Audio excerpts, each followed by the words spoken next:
In this tutorial, I'll walk you through Redis Sentinel, how it works, and how Redis Sentinel provides high availability for your system. If you have a single Redis instance, and that instance goes down for some reason, you are pretty much doomed.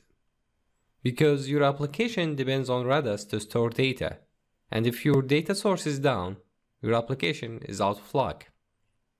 To resolve this issue, you could add slaves to replicate your master, and then just read from the slaves until your master comes up again.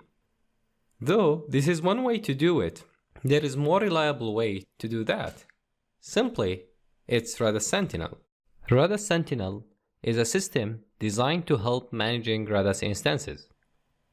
The primary purpose of using Sentinel is to provide a high availability system by monitoring, notifying, and providing instance failover.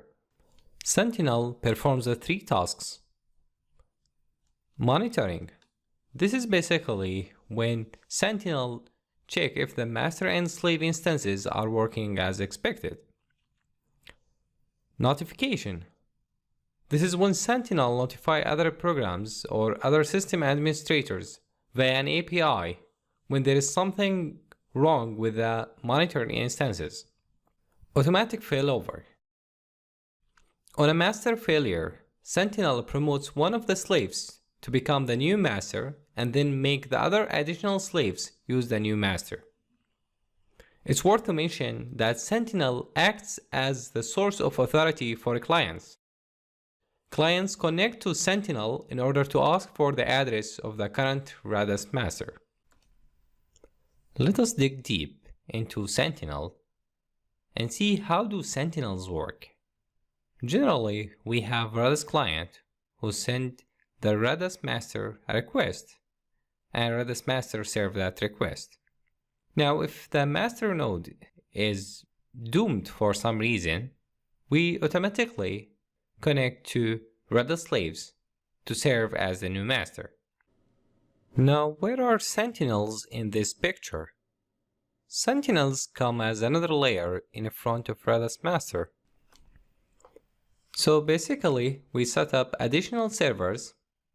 For example, Sentinel-1, Sentinel-2, and Sentinel-3 to monitor master and slaves nodes. These Sentinels communicate between each of them, and they also communicate with the master and the slaves nodes. Note that it's not necessary to run the Sentinel nodes on separate servers. They can be run as parallel processes on the Redis nodes themselves. Now, when the request comes from the client, it goes first to the Sentinel, and the Sentinel acts as the source of authority and tells which master is in action. The responsibility of Sentinels to detect when master goes down, and depending on your settings of the quorum, which is the value represents the number of Sentinel that needs to agree that master is not reachable. Let's say quorum is set to 2, which means we need 2 Sentinels, for example, Sentinel-1 and Sentinel-2, to agree if master node is down. If this is the case, they elect new master by picking one of the slaves and promoting it to master. Now, once the old master is up and running again, the data gets synced back again. Also, it's worth to mention it takes a few seconds to find out when the master is down. This is based on your configuration. We will see this in action in the demo. There are a few things to consider when working with Sentinels. It's recommended to have at least 3 Sentinel instances to run on servers that fail in an independent way.